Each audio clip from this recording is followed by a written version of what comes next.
Hey guys, today I'm going to show you how to beat Helping Hands Nightmare under a minute without using chicken. So we're using this healthy snacks. You can also use vampire teeth. Let's go.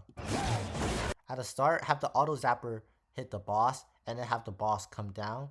And then yeah, you want to dash behind the juggler and then you want to immediately pop your Sheldon followed by your shield and vitamin.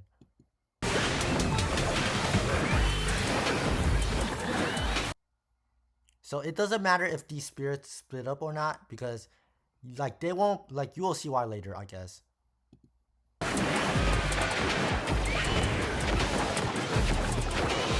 So you actually, let's see. You want the bombs to start shooting out at around 154 because any earlier and your Sheldon might not get enough healing from the vitamin to get this final shield before it dies.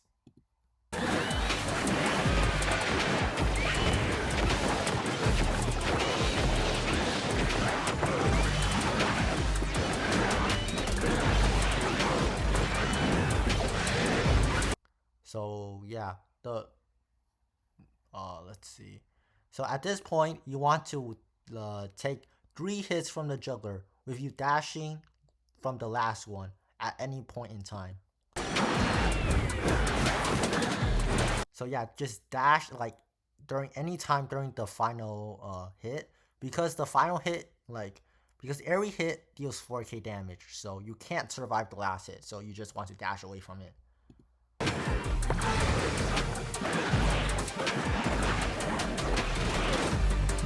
Now, this is the first important thing that determines whether you can continue this game or if you just have to reset. So right now, the boss is shooting out its bombs, but if it continues attacking, you need to restart if it continues attacking, because if it continues attacking, then your spirits will die.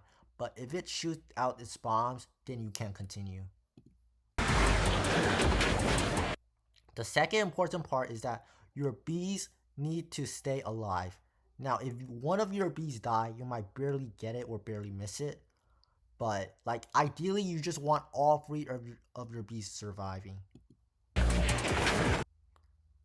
So yeah, I didn't do the best job here, but they still survive, and it's all that matters.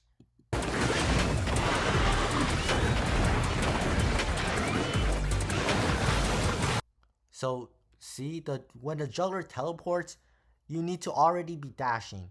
So let me see. Okay. So you can tell where the juggler will teleport to.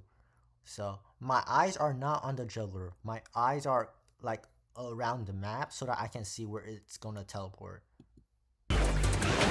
Okay, so it's about to teleport. There's a little visual cue. Like this will be like really important so that you place your Sheldon behind the you just place your Sheldon behind the juggler, opposite side of the plum spirits. So see, it's teleporting here. I already dashed, so the Sheldon follows me, and then yeah, it won't be stacked on top of the spirits. So let's see it in regular motion.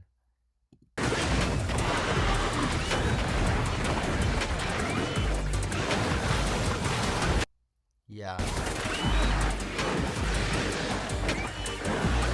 Now, when the boss shoots out its bombs, when the Sheldon is attacking the boss, then you don't have to worry about much because it will always shoot behind the Sheldon. So, like your bee should be fine unless it's behind the Sheldon.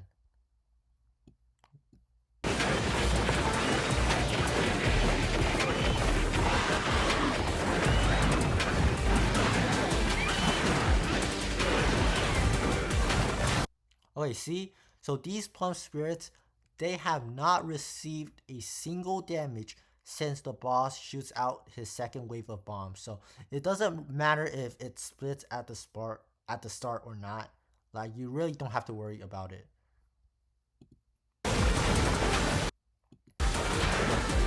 Now it takes damage, but you should already be able to beat it. And yeah, you want to do this at around Elite 104, 105. Like this took me like just a few tries at Elite 104. So yeah, you just want good RNG. Like you just want those two RNG that I talked about earlier to be in your favor. And yeah, you should be able to do it in under a minute at Elite 104, 105. So yeah, as long as you play it correctly, then there's not much RNG to it. Like, and yeah. And if you're doing this with chickens at Elite 100 or even lower, then honestly, like you can, but I would honestly just wait a few levels to when I hit 104. So yeah. Okay, so let's just quickly recap this. So at the start, yeah, Sheldon, have all your bees. Now sometimes these bombs can just shoot randomly. I don't know why it happens, but if it happens and your bees die, then you just restart. But usually it happens like really rarely. So yeah, let's see. Yeah, take 3 hits, dash away from the last one. The bombs need to shoot out. If the boss continues to shoot the spirits and a spirit dies, you have to restart. Try to reposition your bee so that it doesn't die. If it dies, restart. And then see where the juggler is going to teleport. Go behind it so that it doesn't stack on the spirit. And then bombs shooting out from this should always go behind the Sheldon. And then, yeah, spirits won't be taking much damage after the second wave of bombs. So, yeah, that's how you do it.